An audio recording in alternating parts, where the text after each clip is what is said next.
Thank you very much, Martin.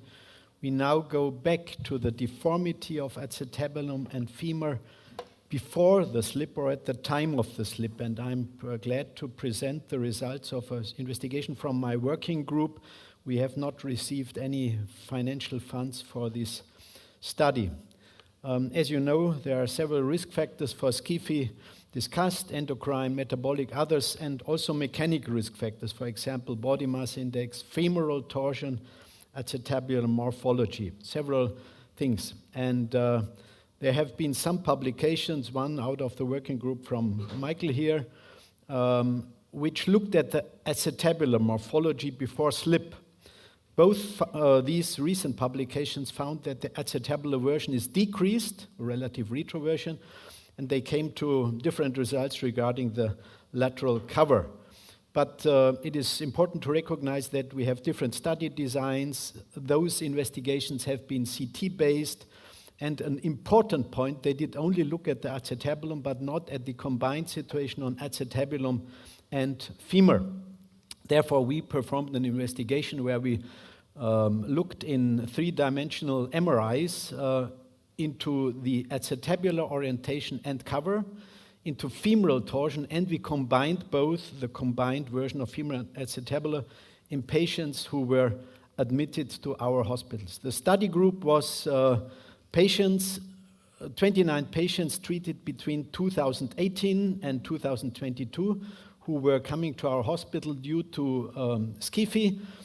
27 were unilateral, one was bilateral, and we created two groups. One group was the symptomatic SCFE side, so 30 hips. We had as a comparison the asymptomatic contralateral side in 27 hips. And we, in the same time, performed an MRI study of other children without any hip pathology, growth disorders, or any systemic disease. It was the group which we called healthy control hips, 60 hips.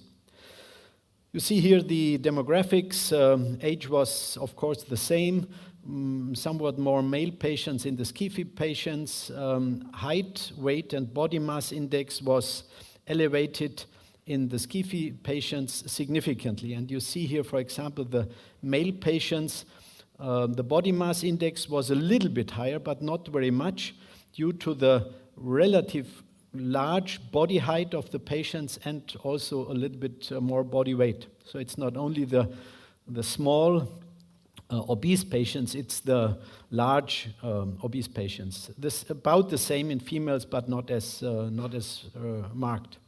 We had 7 acute slips, 17 chronic slips, and some acute on chronic, as you have seen. And yesterday we discussed already the classifications of stable and unstable. What did we do with these patients when they came to the hospital? We performed conventional X-ray, measured the center edge angle of Viberg and the Southwick angle of the slip. We performed a three-dimensional MRI analysis. First, in oblique images, we aligned the hip center. Then we measured the acetabular version in 2 planes. The first plane was at the center of the femoral head, and the second plane is 1 centimeter above. Then we did a measurement of acetabular sector angles in order to get the depth of the acetabulum and the version. Finally, we did investigate the femoral torsion according to the Sutter and Tomczak technique, which is in oblique, aligned to the femoral neck. And finally, we measured the slip angle in MRIs. So this was the measurement, and in order to show our preciseness of the measurements, the reliability, we investigated. Our 2 readers had a perfect agreement with a very high intra as well as inter-rater reliability, so the results can be regarded as appropriate.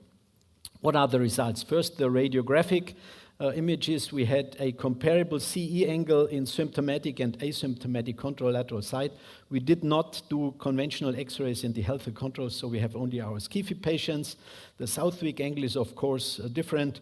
Our mean slip was 32 degrees on the symptomatic side, and the asymptomatic side had 11 degrees. Now the acetabular sector angles, this 12 o'clock sector angle resembles a little bit the center edge angle. It's just the lateral coverage. You see no difference between symptomatic patient side, the asymptomatic control side, and the healthy control. So the lateral coverage was in all patients the same. A clear difference could be seen in the anterior cover. You see the interior cover here at 15 o'clock or 3 o'clock. You see a significantly higher cover on the symptomatic side as well as on the asymptomatic side in comparison to the control side. While posteriorly, the ASA at 9 o'clock is not significantly different. So clear overcoverage anterior. Also on the anterior superior side here at 1 o'clock, it's significantly different, not at 14 o'clock. The posterior cover, again, no significant difference. So the message is here, more anterior cover, not different posterior cover. When we put this together in a diagram, you see here, this is the anterior cover at 3 o'clock, this is anterior cover at 1 o'clock. The controls have significantly less angles than the symptomatic slip side and the contralateral side. This is the basic message here. But it is added by the acetabular version. When we measured the acetabular version here at the center of the head, it's a clear decreased version on the symptomatic side, a little bit less on the asymptomatic side in comparison to the healthy controls. When we go 1 centimeter above, it's not anymore a difference.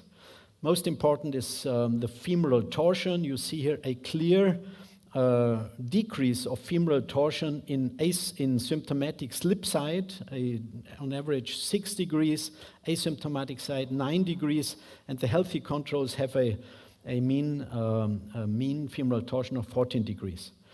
We plotted these results into the combined version. You remember from yesterday the Lerch publication where you have this combined version of acetabulum and femoral torsion, and you see the symptomatic slippages, which are the blue sides, are all towards the side of a low acetabular version and a low femoral torsion. This would be the regular, the normal area, and see most slippages are out of this area. And the combined femoroacetabular version is in symptomatic patients 70.2 degrees. In symptomatic, it's also lower than in the healthy controls. So a clear lower combined anteversion of acetabulum and femur.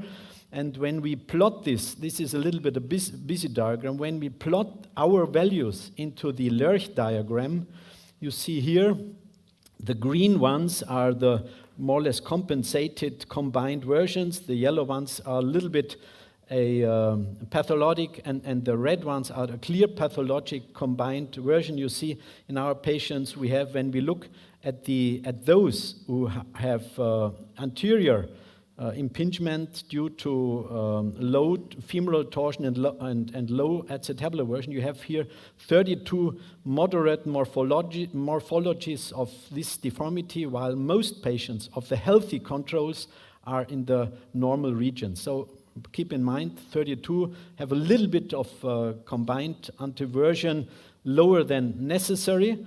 When we look on the symptomatic side, it's much more. Only 34 patients are normal, and we have 66% of patients who have a moderate and aggravated risk of anterior impingement. When we look at the asymptomatic side, it's still 52 patients. So even the asymptomatic side has a higher percentage of moderate and aggravated risk situations. In conclusion, we, in our investigation, which is to my knowledge or our knowledge, the only one which combines femur and acetabulum on MRI, as far as we know, we have seen significant differences between SCFE side contralaterals and the healthy hips regarding to decreased acetabular version, decreased torsion. We have a partially increased anterocranial acetabular cover, and when we look at the most important, the combined version, we have a clearly decreased combined version on slip side and contralateral side.